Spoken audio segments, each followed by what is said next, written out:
آنکھیں بچھا پیروں تلے جن پر میرے آقا چلے.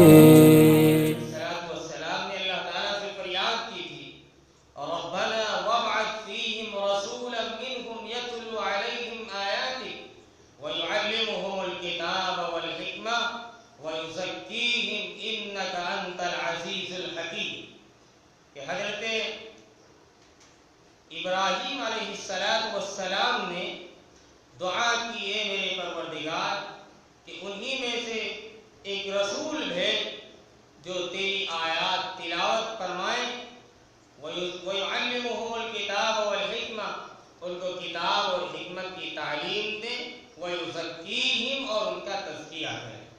چنانچہ حضرت ابراہیم علی نبینا علیہ الصلاۃ والتسلیم کی دعا قبول ہوئی اور اللہ تبارک و تعالیٰ نے آپ صلی اللہ علیہ وسلم کو دنیا کے اندر مبعوث فرمایا.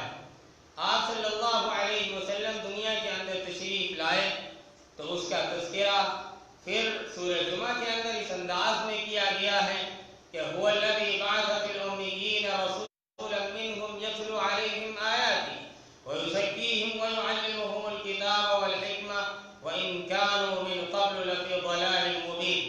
کہ اللہ تبارک و تعالیٰ نے امیین میں ان پڑھ لوگوں میں رسول کو مبعوث فرمایا اور رسول کو جب مبعوث فرمایا تو رسول کی جو بنیادی چیزیں تھیں گویا کہ بعثت نبوی کے جو اہم مقاصد تھے ان 3 اہم مقاصد کا تذکرہ قرآن مجید کے اندر کئی آیتوں میں کر دیا گیا.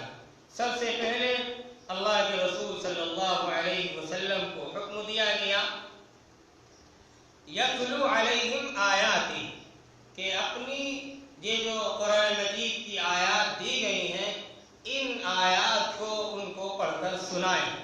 تلاوت یہ آیت قرآنی یعنی قرآن مجید کا پڑھنا اور پڑھ کر امت کو سنانا یہ اللہ کے رسول صلی اللہ علیہ وسلم کو پہلا بنیادی مقصد دیا گیا. اس کے بعد جو دوسرا مقصد بیان کیا گیا کہ وَيُزَكِّيهِمْ کہ ان کا تزکیہ ان کی صفائی ان کی ستھرائی ان کو ظاہری اور باطنی ہر طرح کی گندگی اور ہر طرح کی نجاست سے پاک کرنا جس میں بدن کی پاکی لباس کی پاکی یہ ساری کی ساری جو ظاہری پاکی ہیں یہ سب کی سب اس کے اندر داخل ہیں.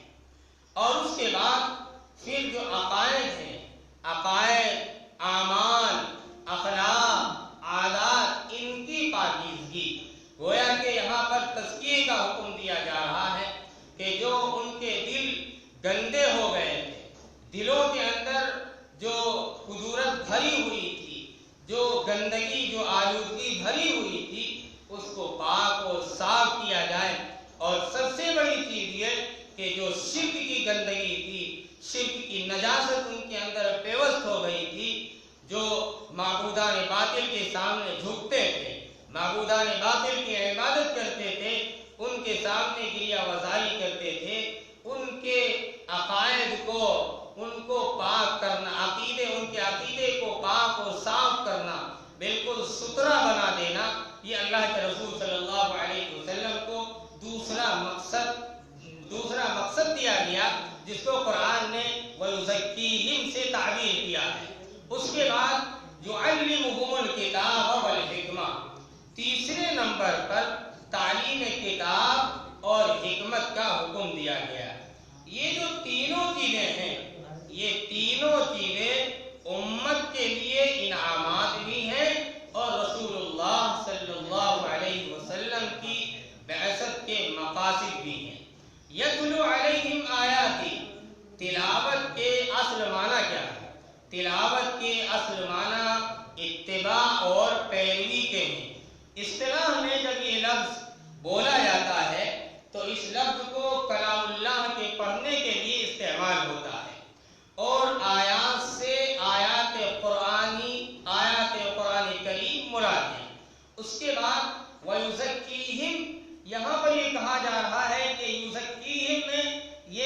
युज़क्कीहिम तज़किया से मुश्तक़ है। निकला कहाँ है, कहाँ से निकला है? ये तज़किया से निकला है। तो इसको यूँ कहा गया है कि युज़क्कीहिम ये तज़किया से मुश्तक़ है, जिसके माना होते हैं पाक करना। बेशतर मानो और बातनी पाकी के लिए भी ये लफ्ज़ बोला जाता है, यानी कुफ्र और शिर्क और बुरे अखलाक व आदात से पाक होना। कभी कभी मुतलकन ज़ाहिरी और बातिनी पाकी के लिए भी ये लफ्ज़ इस्तेमाल होता है।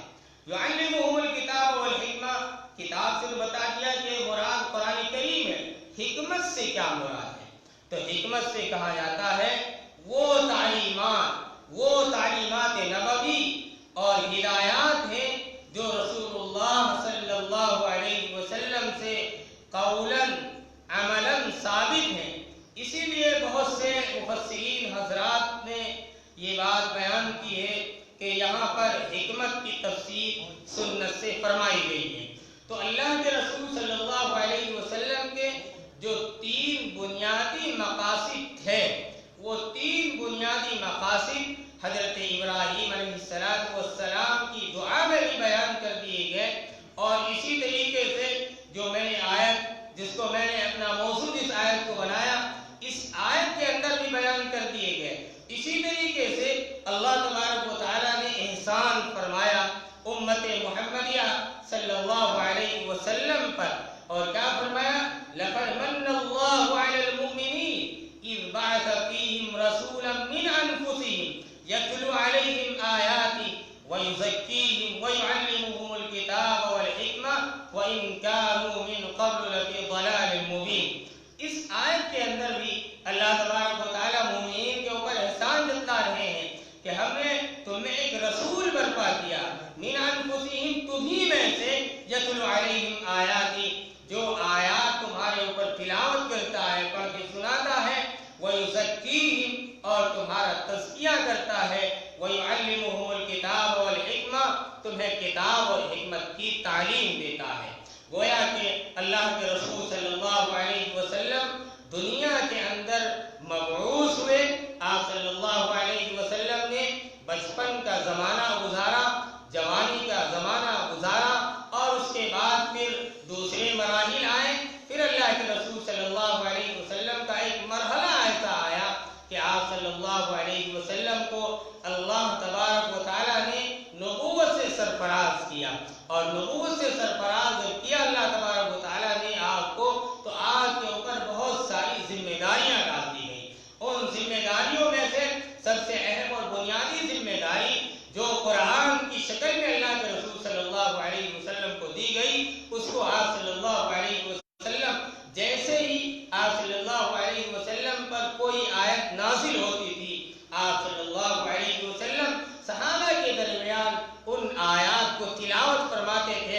सहाबा किराम उसको याद करते थे और उसके ऊपर इताअत करते थे, फरमाबरदारी करते थे, उसको कबूल करते थे, उसके ऊपर अमल पैरा होते थे। ये था मिजाज नबूवत जो अल्लाह के रसूल सल्लल्लाहु अलैहि वसल्लम ने सहाबा में पैदा फरमाया था।